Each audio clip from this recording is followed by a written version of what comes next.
이 시간에 우리 하나님의 말씀 받습니다. 오늘 우리들에게 주시는 하나님의 말씀은 에베소서 6장 1절로 4절 말씀입니다. 이 살아계신 하나님의 말씀을 제가 받들어 읽습니다. 자녀들아, 주 안에서 너희 부모에게 순종하라. 이것이 옳으니라.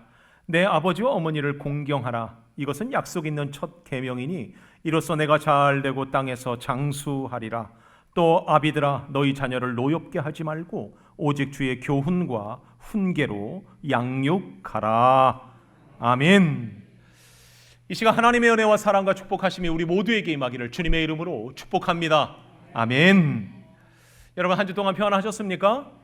오늘은 특별히 그 어느 날 어느 주일보다 더 따뜻하고 행복한 주일이라 저는 믿습니다.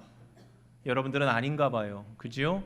표정은 너무 안 좋은데 비가 와서 그런 거라 생각하지만, 여러분, 왜 우리가 행복하고 가장 기쁜 특별한 주일인가? 여러분, 새순처럼 피어나는 우리 아이들이 있잖아요. 그죠? 보기만 해도 얼마나 행복합니까? 저는 예배 전에 아이들 또 우리 초등부실 가갖고 제가 축복기도 해주면서 마음이 뭉클하더라고요. 이 아이들이 우리 교회를 책임질 거라 생각하니까 더 뭉클하더라고요. 아멘. 여러분들은 그렇지 않은지 표정이 영 아직도 안 좋은데, 여러분, 그럼에도 불구하고 또 뭘 기억합니까? 이 아이들에게 든든한 아버지 어머니 우리가 있기 때문에 더 행복합니다. 우리는요, 예수 믿어 구원받았습니다.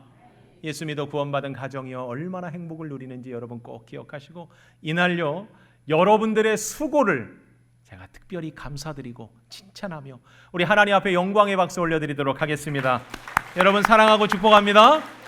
우리 앞뒤 옆 사람에게 우리 또 같이 사랑의 인사 나눠주시기 바랍니다. 당신이 있기에 참 행복합니다. 사랑하고 축복합니다. 여러분들이 있기에 행복합니다. 오늘은 정말 어린이 주일이며 어버이 주일입니다. 그죠, 여러분?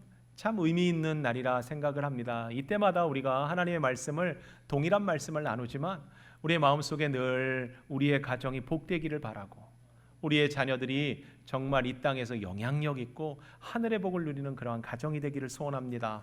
그런 마음에서 아마 우리가 예배를 드리지 않나 싶습니다. 그럼에도 불구하고요, 오늘 특별히 우리는요 더 겸허한 그러한 시간이라는 걸 여러분 잊지 않았으면 좋겠습니다. 왜 그래야 합니까? 우리의 가정이 잘 세워져 가고 있는가? 우리의 가정이 복을 누리고 있는가? 우리가 다시 한번 생각해보는 그러한 주일이어야 하지 않겠습니까? 왜 그렇습니까? 오늘날 우리의 가정, 가족이라는 이 단어만 들어봐도요 마냥 행복한 것만은 아니기 때문입니다.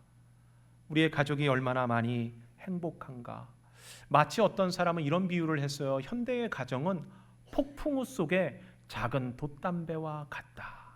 그 풍랑이 일 때마다 휘청휘청 하는 게요 꼭 마치 침몰하지 않겠는가, 마치 큰 어려움에서 다 힘들어하지 않는가, 이런 표현을 썼는데, 여러분, 그 사람만의 생각입니까?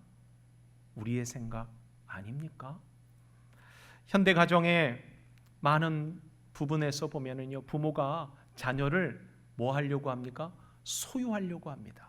자녀를 자기의 성취물로 우상화 만들어 버렸다라는 거죠. 자녀들은 오히려 또 그렇습니까? 그렇지 않습니다. 부모의 권위를요 낡은 유물로 여기면서 오히려 반항하고 부모에 대한 불화가 계속해서 일어나고 있더라는 거죠. 그래서 사랑이 머물러야 할 그 가정 안에요 기대와 오히려 소외라는 엄청난 압박과 냉기가 늘 감도는 곳이 오늘날 우리의 가정은 아닌가, 이런 생각도 듭니다. 현대 사회를 진단하는 많은 사람들은 수많은 통계를 통해서 우리의 가정이 지금은 정말 잘 되고 있다라는 표현보다 관계적 파산 상태다라고 이야기하는 것이 맞아 보입니다. OECD 국가 중 최고의 자살률, 이혼율, 그리고 또한 고독사 소식은 이제 남의 이야기가 아닙니다.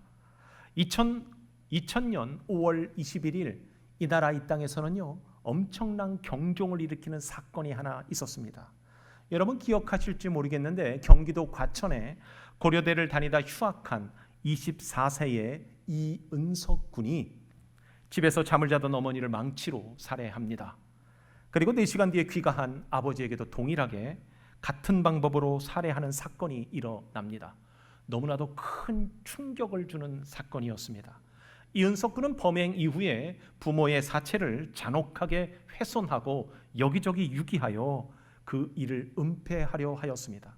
그러나 그의 형이 이 사건을 신고함을 통해서요, 이 신고가 결국 모든 범행을 자백하는, 그리고 충격적인 내막을 드러내는 결정적 계기가 되었습니다.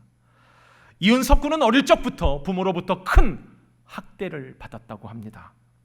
이은석 어머니는 완벽주의적 성격과 결백증을 가지고 있었는데, 어린 은석이 신발끈을 제대로 묶지 못한다는 이유로 몇 시간 동안 그렇게 훈육을 가했다고 합니다. 그리고 밥을 늦게 먹는다는 이유만으로 식탁을 엎어버리는 일들을 끊임없이 그 어린아이부터 행했다고 합니다.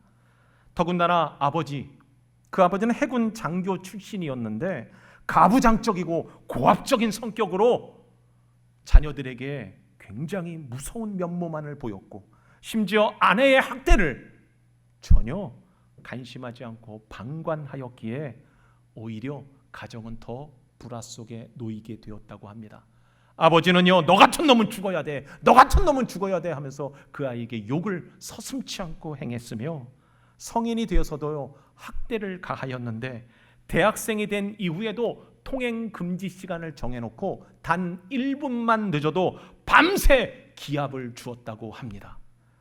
군대 제대 후에 복학을 가지고 갈등을 빚던 중 부모가 그에게 이런 말을 했다고 합니다. 넌 악마야, 내가 없어져야 이 집안이 평안해. 이 말을 들은 은석군은 결국 이 엄청난 범죄를 저지르는 계기적 도화선이 되었다고 합니다. 가족이라는 울타리가요 더 이상 안식처가 되지 못했다는 거죠. 서로 통제하고 규제하며 사랑의 결핍을 보이는 그 장소, 그 시대, 바로 이 시대의 가장 어두운 단면이 이런 모습 아니겠습니까? 그렇다면요 여러분, 우리가 한 번쯤 생각해 볼 필요가 있는 게 뭐겠습니까? 우리의 가정은 괜찮은가요? 정말 괜찮은가요? 한 지붕 아래 살고 있지만 왠지 보이지 않는 큰 장벽 같은 것이 가로막혀 있어서 우리의 가족 안에 섬에 갇혀 있는 듯한 친밀한 이방인이 우리의 가족 안에 있지는 않습니까? 보이지 않는 책임과 구속을 통하여서 불편함만이 맴도는 창살 없는 감옥이 오늘 우리의 가정은 아닌가요? 사실 이런 가정의 위기는요 오늘날만의 문제는 아니었습니다. 오늘 본문을 기록하고 있는 사도 바울이 에베소 교회에 대한 서신을 기록할 당시 시대적 배경은 로마 사회 안에서 얼마나 가정이 파괴되었는지를 잘 증거하고 있더라는 겁니다. 특별히 로마 법에는요 이런 법이 있습니다. 파트리아 포테스타스, 파트리아 포테타스. 이 말의 뜻은 무엇을 뜻하냐면 아버지가 자녀에 대해서 모든 권한을 가진다라는 뜻입니다. 그래서 이거를 한문으로 풀면 생사여탈권. 무슨 말이냐면 죽고 사는 것도 누구의 권한입니까? 아버지 권한입니다. 그 자녀를 주고 빼앗는 것도 누구의 권세입니까? 아버지의 권세입니다. 그러한 분위기 안에서 자녀는 결코 인격체가 아니었던 거지요. 한마디로 부모의 소유물이었습니다. 그래서 부모는요 자녀를 자신의 욕망을 이루는 도구로만 사용하고 있었다라는 이야기지요. 오늘 본문에서 바울은요 이 시대적 배경 속에서 가정이 겪고 있는 이 불편한 두 가지의 진실을 고발하면서 바른 가정은 어떻게 해야 되는지를 우리에게 말해주고 있더라는 겁니다. 그 불편한 진실 첫 번째가 뭐였겠습니까? 부모에 대한 거역을 언급하고 있습니다. 2절은요 그가 공경이라는 단어를 씁니다. 이 단어는 티마라는 헬라어 단어를 사용했는데 이 단어의 원뜻은 무게를 달다, 가치 있게 여기다라는 뜻을 가지고 있는 단어입니다. 그러니까 이 말은 뭡니까? 부모를 공경하라라는 말은 부모에 대한 존재 자체를 뭐 해라? 무겁게 여겨라, 가치 있게 여겨라 라는 뜻입니다. 그러나 죄로 물든 인간은 여지없이 부모를 어떻게 대했습니까? 무겁게 여기지 않았다는 겁니다. 가치 있게 여기지 않았다는 겁니다. 어떤 상황이 되면요, 부모의 권세 아래에 있을 적에는요 복종하는 듯 보였어요. 그러나 부모가 나이 들고 돈 없고 힘 없어지면 여지없이 뭐 했습니까? 부모를 가치 없이 무겁게 여기지 않고 가볍게 여겼다라는 거죠. 이 시대죠. 바로 고통의 시작이 여기서부터 비롯된다. 가정이 이래서 문제가 된다라고 지적하고 있더라는 겁니다. 두 번째 그가 지적하고 있는 것은 뭡니까? 부모의 독재와 자녀의 상처를 지적하고 있습니다. 4절에 보니까요, 이 등장하는 노엽게 하지 말고라는 이 노엽게 하다라는 이 단어는 파로르 기조라는 단어입니다. 이 파로르 기조라는 이 단어는 단순히 화나게 하다라는 뜻이 아닙니다. 어떤 단어냐면 화를 돋구는 정도가 아니라 반복적으로 자극하고 억압하며 심령 속에 분노의 앙금을 쌓게 해서 그 분노가 터지도록 완전히 삭혀지도록 만드는 그런 과정을 표현하는 말입니다. 무슨 말이에요? 자녀를 내 욕심의 대리인으로 여겼던 거죠. 내 꿈의 대리인으로, 내 소유로 여겨서 숨막히게 강요하고 강요하며 결국은 그 자녀를 내 맘대로 휘둘고 인격체가 아닌 내 소유물로 대할 때 자녀들은 어떻게 됩니까? 인생에서 숨막히게 되더라는 거죠.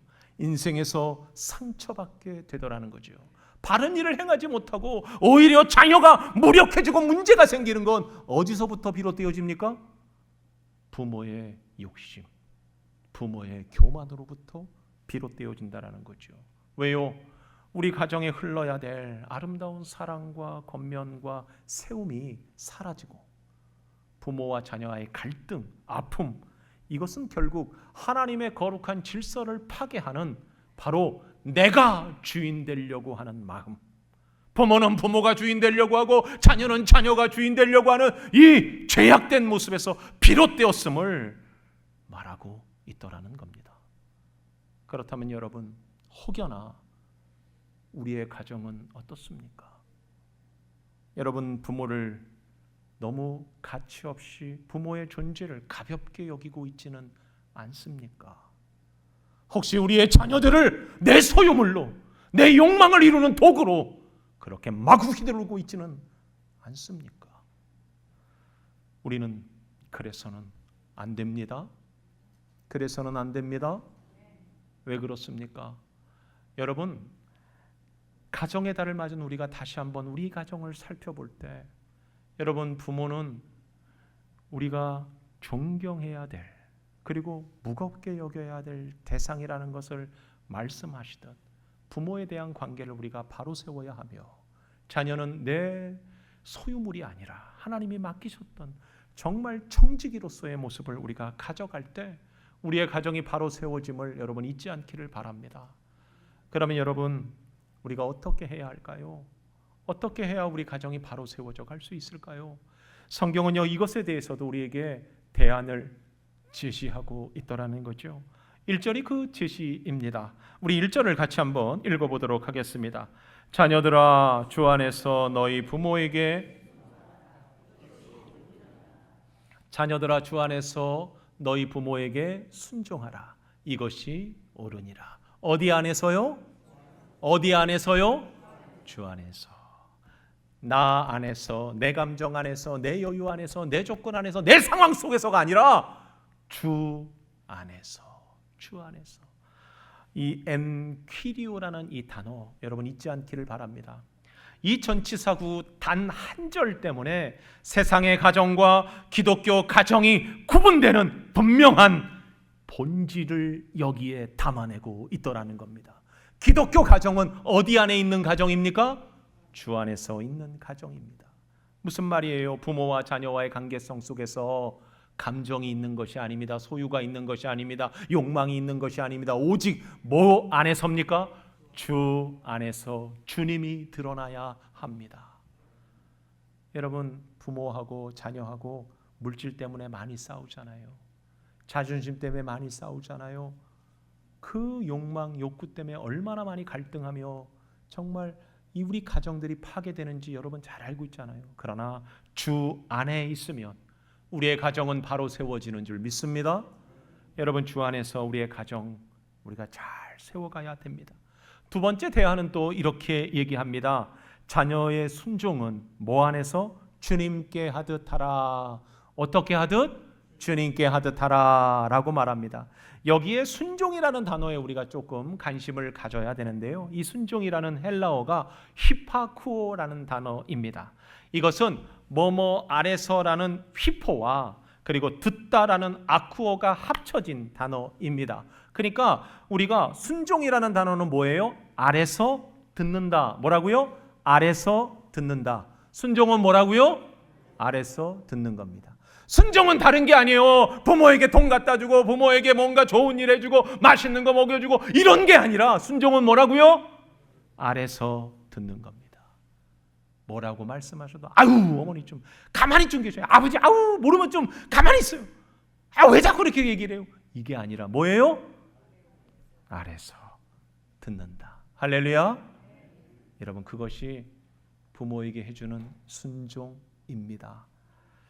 여러분, 하나님의 말씀은 들음에서부터 시작되어집니다. 부모를 공경하는 것도요, 뭐에서부터? 들음에서.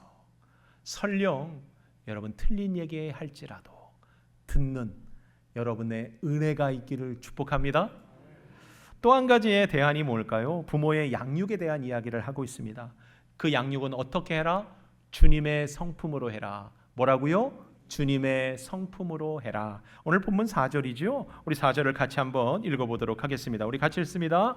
또 아비들아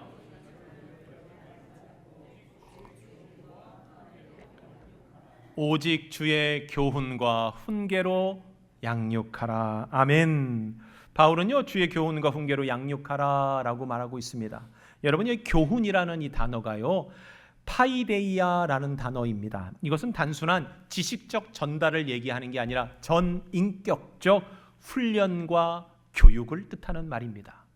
이 말을 그대로 우리가 적용해 보면 부모된 우리는요, 자녀의 매니저가 아닙니다.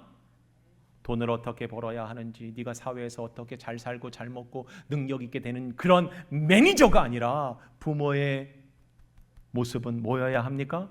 그 자녀를 그리스도의 제자로 길러내는 영적 스승. 뭐요? 영적 스승. 영적 스승이 되어야 합니다. 여러분, 주님 안에서요, 우리가 선한 것 그리고 능력 있는 것들을 보일 수 있는 그런 부모 되기를 소원합니다. 세상에서 지혜롭고 세상에서 약사 빠르고 정말 세상은 이렇게 사는 거야 요리조리 살살 빠져나가는 모습 아니라 진짜 믿음의 사람답게 묵묵하고 진득하게 신실하고 성실하게 그런 삶의 모습을 우리의 삶으로 우리의 언어로 우리의 모습으로 보이기를 주님의 이름으로 축복합니다. 여러분, 예수님께서는 십자가 현장에서 이것을 다 보이셨어요. 여러분, 한번 생각해 보십시오. 예수님은 십자가에서 고난당하실 때 나 죽겠다고 억울하다고 원망하고 막 남들에게 대한 자기의 가슴 속에 있는 거 다 쏟아 놓았습니까? 그러지 않았습니다. 침묵하셨습니다. 얼마나 침묵했냐면 예수님께서 7마디를 했는데 그 7마디를 우리가 기념할 정도였잖아요. 여러분 같으면 그렇게 했습니까?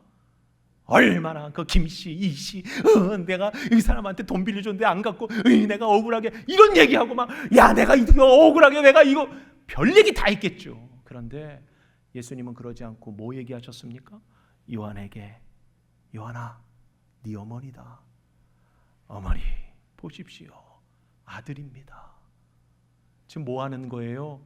자기가 못다한 그 공경 이것을 요한에게 부탁하고 있지 않습니까? 부탁하고 있지 않습니까? 여러분, 우리는요 잊지 말아야 합니다. 예수님의 그 모습을 통해서 우리가요 부모를 어떻게 공경해야 되는지. 여러분, 부모된 하나님께서는요 자녀에 대해서 어떻게 하셨습니까? 고통 가운데 놓였지만 사랑의 그 증거로 십자가에서 아들을 희생하면서까지 자녀된 우리를 그렇게 세우시고 사랑해 주셨다라는 거 여러분 잊지 않기를 바랍니다. 여러분, 이것이 십자가의 복음입니다. 이 복음이 우리 마음 중심에 흘러 넘칠 때 우리의 가정은요 비로소 용납과 사랑 그리고 정말 본이 되어지는 일들을 이루어낼 줄 믿습니다. 여러분, 우리는 가족을 우리가 맡겨진 청지기로서 잘 세워져 나가기를 주님의 이름으로 축복합니다. 미국의 경제 잡지 비즈니스 인사이더에 대대적으로 보도했던 뉴스 한 컷이 있습니다. 다름 아닌 구글 엔지니어였던 토미 요크라는 인물의 이야기입니다. 2022년 토미 요크는 모두가 부러워할 세계 최고의 직장인 구글의 엔지니어로 촉망받게 근무하고 있었습니다. 그는요 높은 연봉을 받았으며 보장된 그의 삶은 남들이 다 부러워할 정도로 한마디로 성공한 인물, 성공한 사람, 바로 그 대명사였습니다. 그런데 어느 날 그가요 큰 문제를 안게 돼요. 그 문제가 뭐였냐면 어머니가 암 말기 판정을 받게 된 겁니다. 그 소식을 듣자마자 그는요 그 화려했던 커리어를 그냥 내어놓고 그는요 휴직하면서 결정합니다. 내가 어머니랑 마지막을 같이 보내야겠다. 많은 사람들이 말렸어요. 왜? 그가요 어떤 일이 일어날지 몰랐거든요. 근데 말린 것처럼 말이 시가 되었는지 바로 2023년 1년이 채 되기도 전에 바로 구글 엄청나게 대규모 해고 사태가 일어납니다. 첫 번째 그 해고 대상자가 누가 됐겠습니까? 바로 이 토미 요크가 됩니다. 이유는 그가 멀쩡하게 있다가 휴직했다라는 이유만으로 그는 직장을 잃게 됩니다. 한순간 실업자가 된 그는요 세상의 비웃음거리가 됐습니다. 그렇게 열심히 공부하더니 결국 얻어낸 게 저거냐? 너의 선택이 옳았냐? 많은 사람들이요 안타까워하는 건지 비웃는 건지 수많은 소리를 쏟아놓았습니다. 그러나 그는요 마지막에 그의 SNS에 그의 심정을 이렇게 기록해 놓았습니다. 직장은 언제든지 다시 구할 수 있습니다. 커리어는 다시 쌓을 수도 있습니다. 하지만 어머니의 마지막 곁을 지키는 것은 제 인생의 단 한 번뿐인 기회입니다. 저는 구글에서 성공보다 어머니와 함께 보낸 그 4개월이 내 평생 가장 위대하고 가치 있는 성취였다고 나는 확신합니다. 여러분 어떻습니까? 여러분 어떻습니까? 수많은 사람들이요 자신들의 욕망, 자신들의 이익을 위해서 살아갑니다. 가족 따위도 사실은요 관여하지 않고 말입니다. 그러나 이것이 바로 주 안에서의 삶 아니겠습니까? 정말 복음에 당당하고 복음에 능력 있는 자의 모습 아닙니까? 왜요? 무엇이 옳고 그른지를 분명히 아는 삶, 이것이야말로 복음에 합당한 자의 삶이라는 걸 여러분 잊지 않기를 바랍니다. 부모의 존재를 무겁게 여겼습니다.